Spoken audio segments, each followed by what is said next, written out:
নমস্কাৰ সকলোকে divine number হিলিঙৰ ফালৰ পৰা মই সুভাষ ভট্টাচাৰ্যই নমস্কাৰ জনাইছোঁ, আন্তৰিক শুভেচ্ছা জনাইছোঁ। আজি বহুত দিনৰ পৰা ভাবি থকা টপিক এটা জ্যোতিষ শাস্ত্ৰৰ যোগ এটাৰ বিষয়ে আপোনালোকক ক'বলৈ ওলাইছোঁ। কাৰণ এইটো যোগ লৈ বহুত মানুহৰ নিজৰ ওপৰত অলপ প্ৰব্লেম আছে বা বহুতে এই যোগটোকে জানিবলৈ বিচাৰে। মোৰ ওচৰত আহি বহুতেই সোধে, বহুতে কয় এই যোগটো আমাৰ কুণ্ডলীত থকা বুলি কয় জ্যোতিষে, কিন্তু সেনেকুৱা ধৰণৰ দেখো কাম নকৰে, কাম হোৱা নাই বা বুজি পোৱা নাই। কনফিউজন, বহুত ধৰণৰ তেনেকুৱা ধৰণৰ সন্দেহৰ সৃষ্টিও দেখা পাইছোঁ মই। সেইকাৰণে মই বহুতকেইজন মোৰ ছাত্ৰবিলাককো ইয়াতে ইয়াৰ দ্বাৰাই মই জনাব খুজিছোঁ, এই যোগটো সম্বন্ধে আপোনালোকে জানিবলৈ চেষ্টা কৰিব। যিকোনো জ্যোতিষ শাস্ত্ৰৰ যোগৰ বিষয়ে যেতিয়া মই কওঁ, এনেকুৱা নহয় যে প্ৰত্যেকজন মানুহক সেই যোগটোৱে একে ইণ্টেনচিটিত ফল দিব বা একেধৰণে কাম কৰিব। কিছুমান যোগে কিছুমান ঠাইত মানে কিছুমান ভাৱ, যিটো আমি হাউচ বুলি কওঁ কুণ্ডলীখনত ঘৰ, কিছুমান ভাৱত সেই যোগটোৱে ভাল ফল একেবাৰেই নিদিব পাৰে।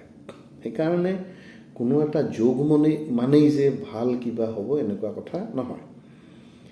যেনে আজি যিটো মই ক'বলৈ গৈ আছোঁ, এইটো জ্যোতিষ শাস্ত্ৰৰ এটা যথেষ্ট ভাল যোগ, যিটোক আমি গজ কেচৰি যোগ বুলি কওঁ। গজ মানে কিনো? গজ মানে হ'ল হাতী, কেচৰি মানে হ'ল সিংহ। তাৰমানে এখন কুণ্ডলীত সিংহ আৰু হাতীৰ একেলগে থকা অৱস্থান। এতিয়া জ্যোতিষ শাস্ত্ৰৰ গ্ৰহই কেনেধৰণে ইয়াক ইণ্ডিকেট কৰে? গজ হাতী অৰ্থাৎ বৃহস্পতিৰে ইণ্ডিকেট কৰা হয়, আৰু কেচৰি সিংহ চন্দ্ৰৰে ইণ্ডিকেট কৰা হয়। মই ইয়াৰ অকণমান এনাৰ্জেটিকেলি জাষ্ট এক্সপ্লেইন কৰি দিছোঁ আপোনালোকে বুজি পোৱাকৈ। হাতী হ'ল জ্ঞানৰ প্ৰতীক। আমি সাধাৰণতে কওঁ যে জ্ঞানী হাতী। অৰ্থাৎ বৃহস্পতি আমাক তেনেকুৱা এটা এনাৰ্জেটিকেল ইণ্ডিকেশ্যন দিয়ে যে সুস্থ জ্ঞান, সুস্থ চিন্তাধাৰা, সুস্থ বিচাৰ বুদ্ধি, সুস্থভাৱে কাৰোবাক দিব পৰা ভাল উপদেশ, আৰু এটা শান্তশিষ্ট মন, ধীৰ স্থিৰ এটা অৱস্থা, মনৰ অৱস্থা, এইবিলাক কাৰকত্বৰে জেনেৰেলি গজ অৰ্থাৎ বৃহস্পতিক বুজোৱা হয়। একেধৰণে চন্দ্ৰ, মানুহৰ মনটো এনেধৰণৰ এটা বস্তু বুলি কৈছোঁ মই, যিটোৱে নেকি দুঃসাহসিক কাম কৰিব পাৰে। বহুত সেইকাৰণে গাত বল নাথাকিলেও সাহসেৰে বহুত কাম কৰা যায়। সিংহবিলাকক চাব, তেওঁলোকতকৈ হয়তো ডাঙৰ জন্তু, সিংহ বা বাঘ, বনত জন্তু, বহুত ডাঙৰ জন্তু থাকে, বহুত বনৰীয়া হিংস্ৰ জন্তু একগোট হৈ থাকে। তাতো কিন্তু অকল এটা সিংহ বা এটা বাঘে গৈ সেই গোটেই জাকটোৰ মাজত চিকাৰ কৰিবলৈ সাহস কৰে। হয়তো যদি আপুনি কম্পেৰিজন কৰে, তুলনামূলকভাৱে চাই, মস্ত হাতীৰ জাক এটাৰ মাজত গৈ এটা বাঘে চিকাৰ কৰাটো ফিজিকেলি পচিবল নহয় বুলি ভাবোঁ আমি। কিন্তু সেইটো হৈছে সেই সিংহটোৰ মানসিক সাহস যে সি কৰিব, আৰু সেই সাহসৰ কাৰণে সি বগৰাই লৈ গুচি আহে, বাকীবিলাকে পলাই যায় বা তাৰ চিকাৰটো ধৰি লৈ আহে। অৰ্থাৎ কেচৰি মন ইণ্ডিকেশ্যন কৰে আমাৰ চন্দ্ৰই, মাইণ্ডটো। এইটো এটা ডাঙৰ বিস্তাৰভাৱে আমি চাব গ'লে বহুত ডাঙৰ মানে ক্লাছ বা লেকচাৰ হয়, গতিকে মই একদম সৰুকৈ কৈছোঁ কথাখিনি। অৰ্থাৎ যদি কাৰোবাৰ মই অলপ আগত কোৱা এই বৃহস্পতিৰ গুণখিনিৰ লগত এটা সাহসিক মনো থাকে, তেতিয়াহ'লে সেই যোগটোৱে মানুহ এজনক কি ধৰণে লাভান্বিত কৰিব পাৰে নিজে অনুভৱ কৰক। অৰ্থাৎ এজন ভাল মানুহ হিচাপে আপুনি সমাজত প্ৰতিষ্ঠিত হ'ব। এজন জ্ঞানী মানুহ হিচাপে আপোনাৰ মনটো যেতিয়া সেই লাইনত কাম কৰিব, আপুনি নিজকে প্ৰতিষ্ঠিত কৰিব পাৰিব। বিখ্যাত মানে ভদ্ৰ ভাল মানুহ, বিখ্যাত হিচাপে আপোনাৰ নামটো বাহিৰত প্ৰকাশ পাব। সেই জ্ঞানৰ ভিতৰত বা আপোনাৰ যিখিনি ভাল গুণ তাৰ ভিতৰত। এতিয়া এই একেই যোগটোত যদি ধৰক হাতী পাগল হ'ল বাঘ আৰু হাতীৰ মাজত, তো সেই হাতীটোৱেতো ভাল ৰিজাল্ট নিদিয়ে। তাৰমানে বৃহস্পতি যদি সুস্থ অৱস্থাত নাথাকে আপোনাৰ কুণ্ডলীত, এই যোগটোৱে আপোনাক ভাল ফল নিদিব। চিমিলাৰলি সিংহটো যদি পাগল হ'ল, সি ভাল যোগ নিদিব আপোনাক। অৰ্থাৎ আপোনাৰ যদি চন্দ্ৰৰ অৱস্থা বেয়া থাকে কুণ্ডলীখনত, সি আপোনাক ভাল অৱস্থাত নিদিব। গতিকে যোগটোৱে আপোনাক ভাল ফল নিদিব। তাৰমানে অৰ্থাৎ এই যোগটো থাকিলেই যে আপোনাৰ কুণ্ডলীত ভাল ফলাফল দিব নহয়। সেইকাৰণে আমাৰ সাধাৰণতে জ্যোতিষবিলাকে বৃহস্পতিৰ দশা আহিলে যিকোনো মানুহ এজনক কয় আপোনাৰ ভাল হ'ব, কিন্তু কোনো নেচেচাৰী নহয় যে বৃহস্পতিৰ দশাই আপোনাক ভাল কৰিব। মই ব্যক্তিগত মানুহৰ বহুতৰ কুণ্ডলী চাওঁতে এইটো কথা যোৱা 10 বছৰত প্ৰেক্টিকেলি গম পাইছোঁ যে বৃহস্পতিৰ দশাত শনি ৰাহুৰ দশাতকৈও বেছিকৈ কষ্ট পোৱা মানুহ আছে। কাৰণ সেইখন কুণ্ডলীত বৃহস্পতিৰ অৱস্থান যথেষ্ট বেয়া। অৰ্থাৎ এই 9টা গ্ৰহকে আমি যদি চাওঁ, কোনো গ্ৰহ ভাল বা বেয়া এনেকুৱা কথা নাই। সি নিজৰ নিজৰ কাৰকত্ব লৈ সেই এনাৰ্জিটো আপোনাৰ লগত আছে। কিন্তু সেই এনাৰ্জিটোৰ ইণ্টেনচিটি কোনফালৰ, যদি আমি আগৰ শাস্ত্ৰীয়ভাৱে ক'ব যাওঁ, তেতিয়াহ'লে সি গ্ৰহবল হ'ব। আৰু গ্ৰহবলৰ লগত সেই গ্ৰহটোৱে ভাল ফলাফল দেখুওৱা কথা আহে ভাৱফল। তাৰ উপৰিও আৰু বহুত কাৰণ আছে জ্যোতিষশাস্ত্ৰ হিচাপে। সেইখিনি হয়তো ছাত্ৰ বা নিশিকা মানুহখিনিৰ কাৰণে কষ্টকৰ হ'ব বুজাওঁতে। অৰ্থাৎ মই ক'ব যোৱা কথাটো হৈছে, সেই এনাৰ্জিটোকেই যদি আমি আজিৰ এনাৰ্জিৰ ভাষাত ক'ব যাওঁ, potential energy of the planet, আজিৰ ভাষাত ক'বলৈ গ'লে, অৰ্থাৎ সেই গ্ৰহটোৰ পটেঞ্চিয়েল এনাৰ্জি কিমান। চ' এই যে এনাৰ্জিবিলাকৰ কেলকুলেশ্যন, এইটো নহয় যে আপুনি সেই গ্ৰহবলটো যেনেকৈ কেলকুলেশ্যন কৰিছিল, আজি আপুনি গ্ৰহ এটাৰ পটেঞ্চিয়েল এনাৰ্জি কেলকুলেশ্যন কৰিব নোৱাৰে।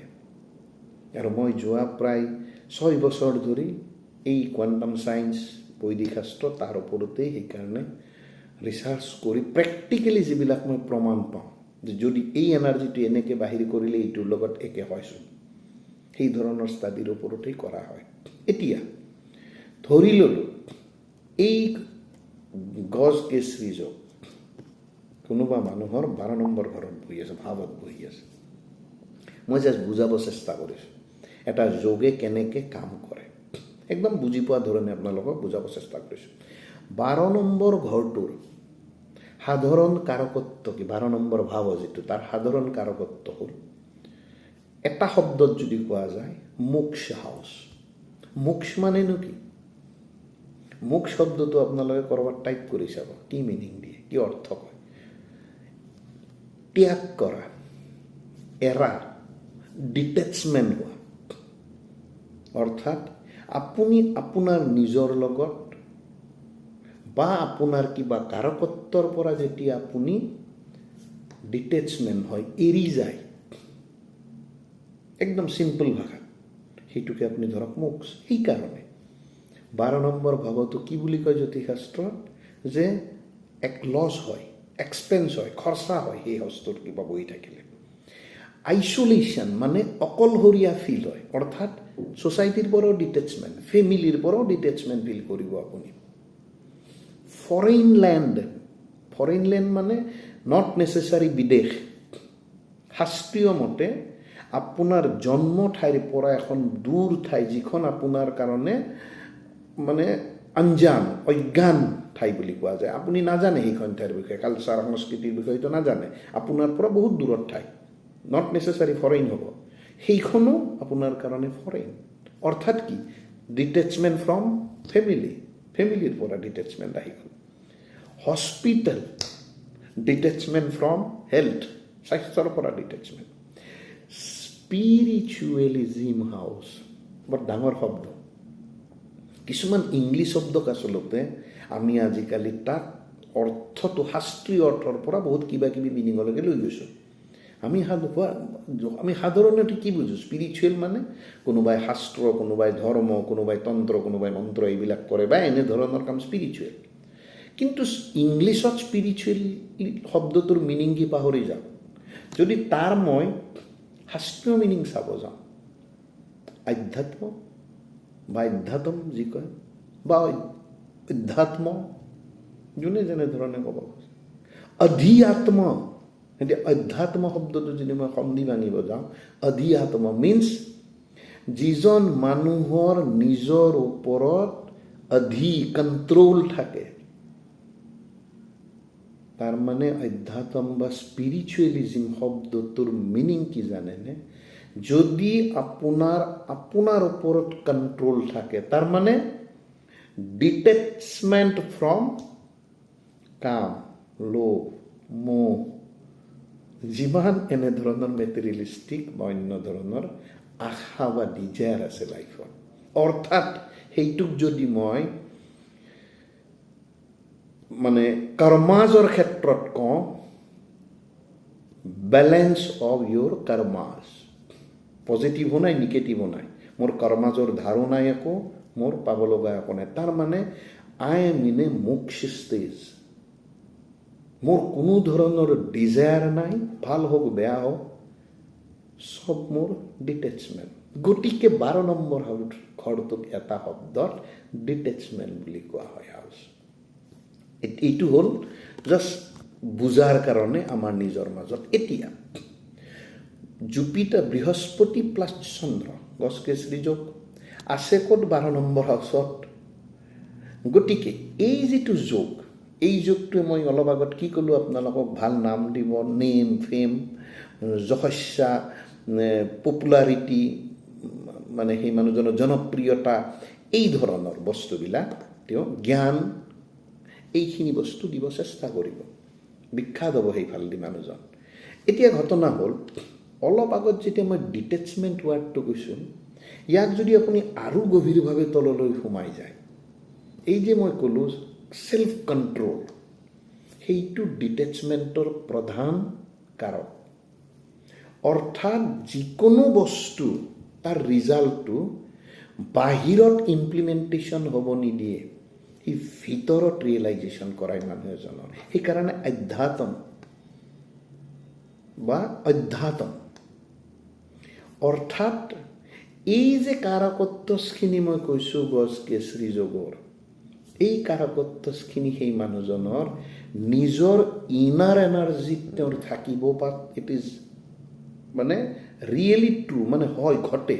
অৰ্থাৎ তেওঁ নিজে বহুত জনা মানুহ হ'ব, তেওঁৰ নিজৰ বিহেভিয়াৰ, ব্যৱহাৰ খুব ভাল হ'ব। যিখিনি মই কাৰকত্ব কৈছোঁ সেই ধৰণে তেওঁ ভিতৰৰ পৰা সেই গুণটো কমপ্লিট থাকিব, কিন্তু বাহিৰত হয়তো 10জনে নাজানিব, বা সেইটো তেওঁ এক্সপ্ৰেছন কৰিব নোৱাৰিব, বা বাহিৰত সেইটো দেখা নাপাব 12 নম্বৰ হাউচৰ ক্ষেত্ৰত। সেইকাৰণে আমি কওঁ কি, ইনাৰ চাইড মানে অন্তৰ শক্তি সুন্দৰভাৱে ভিতৰত জাগিব, কিন্তু বাহিৰত সেই বস্তুটো তেওঁ হয়তো প্ৰকাশ কৰিব নোৱাৰিব। গতিকে যোগ মানে হ'ল শক্তি, লগত সেই মানে গ্ৰহকেইটাৰ শক্তি, লগত সেই ভাৱৰ শক্তি। গ্ৰহকেইটাৰ শক্তিক সি পৰিস্ফুট কৰে সেই ভাৱৰ শক্তিয়ে। সেইকাৰণেও আমি কওঁ যে এটা গ্ৰহ অমুক ঘৰত থাকিলে অমুক হ'ব, তমুক ঘৰত থাকিলে তমুক হ'ব। অৰ্থাৎ সেই গ্ৰহটোৰ যিটো শক্তি, তাক এক্সপ্ল'ৰ কৰে, পৰিস্ফুট কৰে সেই ভাৱৰ শক্তিখিনিয়ে। গতিকে 12 নম্বৰ ভাৱৰ যিটো শক্তি, সি এই গ্ৰহ দুটাৰ যি শক্তিক পৰিস্ফুট কৰিব, সি অন্তৰ্মুখী শক্তি এটা দেখাব। কিন্তু আমি যেতিয়া বস্তু এটা বহিৰ্মুখী নহয় তেতিয়ালৈকে বুজিবলৈ আমাৰ সম্ভৱ নহয়, কাৰণ অন্তৰ্দৃষ্টিক আমি মানে চিনিবলৈ আমাৰ বহুত টাইম লাগে। আমি বেছিকৈ অন্তৰ্দৃষ্টিৰ কথা আমি চিন্তা নকৰোঁ, সেইকাৰণে আমি বহুত সময়ত কওঁ চাব এই বস্তুটো তোমাৰ অন্তৰ্দৃষ্টিৰে চোৱাচোন, কিজানি বেয়াই কয়। সেইকাৰণে বাহিৰৰ দৃষ্টিত কৰা বহুত কাম আমি অন্তৰ্দৃষ্টিৰে যেতিয়া চাওঁ সেইটোকে আমি কওঁ কেতিয়াবা এনাৰ্জি অফ দ্য সোল বা এনাৰ্জি অফ আত্মাৰ শক্তি বুলি কওঁ। সেই শক্তিটোৱে সাধাৰণতে আপোনাক বেলেগকৈ প্ৰকাশ নকৰায়, আপুনি যি সেই হিচাপে প্ৰকাশ কৰায়। গতিকে এই যোগটোৱে আপোনাৰ অন্তৰ্মুখী শক্তিটো হয়তো জগাব, কিন্তু বাহিৰতো দেখাব লাগিব। আমাৰ কি হয়, বাহিৰত নেদেখুৱালৈকে তাৰ কোনো কাম নাই, আমাৰ আজিৰ যুগৰ যিটো এটা অৱস্থা। সেইকাৰণে সেই যুগটোৱে হয়তো বাহিৰৰ ফালে আপোনাক ক'ত দেখাব, জ্ঞানত নেদেখাব, কিন্তু তাৰ যিটো কাৰকত্ব, মই ক'লোঁ কি ফৰেন মানে বাহিৰ, আপোনাৰ জন্মস্থানৰ পৰা দূৰৰ কিবা কাৰকত্বত আপোনাক হেল্প কৰিব পাৰিব এই ক্ষেত্ৰত। গতিকে এই যে গ্ৰহবিলাকৰ কাৰকত্ব, যে আমি কোনটো গ্ৰহ যোগ এইবিলাক কোন ঠাইত ধৰোঁ, কেনেকৈ ধৰোঁ, এই বস্তুবিলাক খুব এনাৰ্জেটিকেলি যেতিয়া আমি চিন্তা কৰিব যাওঁ তেতিয়া আমি ইয়াক বহুত বেলেগ ধৰণে কাউণ্ট কৰি দৰকাৰ হয়।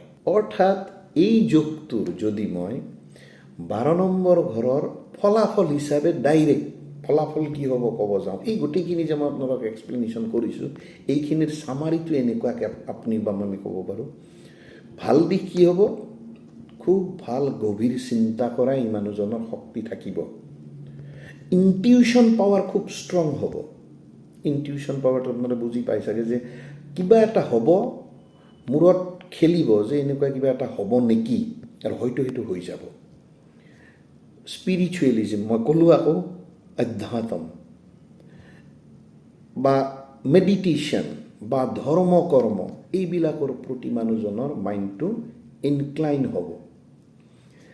ঘৰৰ পৰা বাহিৰত যদি সেই মানুহজনে কিবা কাম কৰিব খোজে হয়তো কৃতকাৰ্যতা তেওঁৰ বেছি হ'ব বা সেই টেণ্ডেঞ্চিটোও থাকিব, কিন্তু অকণমান আইচলেশ্যনত বিচাৰিব। বহুত মানুহৰ গেডাৰিং ভাল নাপাব, নিবিচাৰিব তেনেকৈ মানুহৰ মাজত হৈ তামাচা কৰি থকা, নিজক লৈ ব্যস্ত অকণমান আইচলেশ্যন অৱস্থা এটাত বিচাৰিব। লগত যেতিয়া মানুহজনৰ এই গোটেইখিনি গুণ আহিব, বৃহস্পতিৰ গুণখিনি, নিশ্চয় ৰিচাৰ্জ পাৱাৰ, এনালাইটিকেল পাৱাৰ, এইবিলাক পাৱাৰত খুব ভাল ফলাফল পাব বা দক্ষতা থাকিব।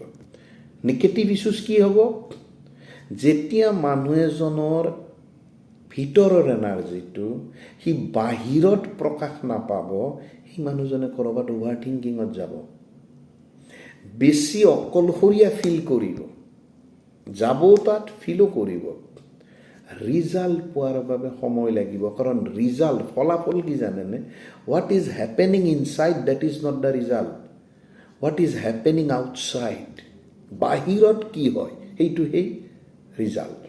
আপুনি ভিতৰত কিবা এটা বস্তু হ'লে that is your thought process, that is your thinking process, কিন্তু সেই থিংকিং বা থট প্ৰচেছটোক যেতিয়া ইমপ্লিমেণ্ট কৰিব, প্ৰকাশ কৰিব বা তাক ক'ৰবাত মানে কাৰ্যত অৱলম্বন কৰিব, তাৰ ফলস্বৰূপে যিটো ঘটনা ঘটিব সেইটো হ'ব বাহিৰৰ ইমপ্লিমেণ্টেশ্যন।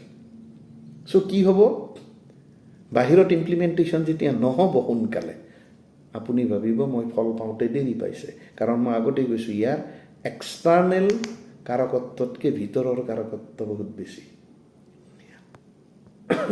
আৰু লগত কেতিয়াবা নিজৰ প্ৰতি নিজে সন্দেহ উপজিব পাৰে। কথাটো এনেকুৱা যে মই যিটো কৰিব গৈছোঁ ঠিকেই কৰিছোঁনে, ঠিক হৈছেনে, ভাল হৈছেনে। চ' এই ধৰণৰ এটা ডাউটত সেইজন মানুহ থাকিব পাৰে। গতিকে এতিয়া চাওক, সেই একেটা যোগ, গছ কেচৰি যোগৰ কথা মই কওঁ, যদি ভাল কুণ্ডলী এখনত ধৰক 4th হাউচত থাকে বা বেলেগ হাউচত থাকে, তেতিয়াহ'লে যেনেধৰণে কাম কৰিব এই ঘৰটোত, এই ভাৱটোত সম্পূৰ্ণ বেলেগ ধৰণে কাম কৰিবৰ কাৰণে প্ৰস্তুত হৈ যায়। অৰ্থাৎ কোনোদিন এইটো ভয় নাখাব বা ভালো নাপাব যে মোৰ এই যোগটো আছে কাৰণে মোৰ জীৱনত চব কিছু হৈ যাব বা এই যোগটো আছে কাৰণে মোৰ জীৱনত চব বেয়া হ'ব। Nothing like that. আৰু আটাইতকৈ ডাঙৰ কথা কি জানে, সেই যোগটোৱে যি ধৰণৰ এনাৰ্জি আপোনাক বুজায়, সেই এনাৰ্জিখিনি নিজে যিমান এক্টিভেট কৰিব চেষ্টা কৰিব, তাতকৈ ভাল ৰিজাল্ট কোনো বস্তুই দিব নোৱাৰে আপোনাক। যদি আপোনাক দেখাইছে কোনোবা এটা এনাৰ্জিয়ে যে আপোনাৰ এনেকুৱা ধৰণৰ এটা এনাৰ্জি আছে, মই যিটো ক'লোঁ, সদায় চেষ্টা কৰক সেই এনাৰ্জিটো কনভাৰ্ট কৰাৰ কাৰণে, ট্ৰেন্সফৰ্ম কৰাৰ কাৰণে হোৱাট শুড আই ডু, মই কি কৰিব লাগে। কাৰণ এটা কথা মনত ৰাখিব, সেই জ্যোতিষশাস্ত্ৰ হওক বা বেলেগ কিবা হওক, energy conservation of law of energy, যিটো ছায়েন্সৰ বস্তু, যে শক্তিৰ ৰক্ষণশীলতাৰ সূত্ৰ বুলি কওঁ। অৰ্থাৎ এনাৰ্জি আপুনি ডেষ্ট্ৰয় কৰিব নোৱাৰে, but you can transform the energy. এনাৰ্জিৰ ৰূপান্তৰ কৰিব পাৰে। গতিকে আপুনি আপোনাৰ সেই এনাৰ্জিটো কেনেকৈ ৰূপান্তৰ কৰিব পাৰি, এই উপায়টোৰ ওপৰত যদি চকু দিয়ে বহুত সাফল্য লাভ কৰিব পাৰিব। সেই গছ কেচৰি যোগটোৱে যিটো আপোনাক হয়তো বেয়া বুলি ক'ব, যে এইটো স্থানত বেয়া, সেই যোগটোকে আপুনি, মই 100% নকওঁ, বাট আপ টু ছাম এক্সটেণ্ট আপুনি ট্ৰেন্সফৰ্ম কৰিব পাৰিব। কাৰণ জানেই কোনো এনাৰ্জি 100% ট্ৰেন্সফৰ্ম নহয়, তাৰ 1-2% হ'লেও কমিবই, একদম ছায়েন্সে প্ৰুভ কৰা কথা। গতিকে কিমান পাৰিব সেই পাৰ্চেণ্টেজটো ডিপেণ্ড কৰিব। আকৌ মই 3টা ৱাৰ্ড, যি 3টা ৱাৰ্ড মই জ্যোতিষশাস্ত্ৰত খুব ভাইবল বুলি ভাবোঁ, PDF: পেচেঞ্চ, ডেডিকেশ্যন, ফেইথ। ধৈৰ্য, ডেডিকেশ্যন, একাগ্ৰতা, বিশ্বাস। এতিয়া এই 3টা শব্দ ডিফাইন পিছত কৰিম, হয়তো আপুনি ভবাৰ ধৰণে এই 3টা শব্দৰ অৰ্থ এনাৰ্জেটিকেলি আপুনি ইমপ্লিমেণ্ট কৰিব নোৱাৰিব। নমস্কাৰ, ধন্যবাদ। শুনি থাকিব, ভয় নাখাব। জ্যোতিষ ভয় খোৱা বস্তু নহয়। জ্যোতিষশাস্ত্ৰ এনাৰ্জি ট্ৰেন্সফৰ্ম কৰা এটা উপায়। যদি মই জানো মোৰ এনেকুৱা এনাৰ্জি আছে মোৰ কুণ্ডলীখনত, মই তাক কেনেকৈ বেলেগ এটা এনাৰ্জিলৈকে ট্ৰেন্সফৰ্ম কৰিব পাৰোঁ, ৰূপান্তৰ কৰিব পাৰোঁ, that is Jyotish. But transformation of energy সহজ নহয়। বোলে 3 দিন কৰিম, সেইকাৰণে পেচেঞ্চ, ডেডিকেশ্যন এণ্ড ফেইথ, যে 3 দিনত মই এনাৰ্জি বদলাই দিম, নোৱাৰে। কাৰণ কোনো মেচিন নাই মাজত। মেচিন থাকিলে পাৰিলেহেঁতেন, হয়নে? চ' থেংক ইউ।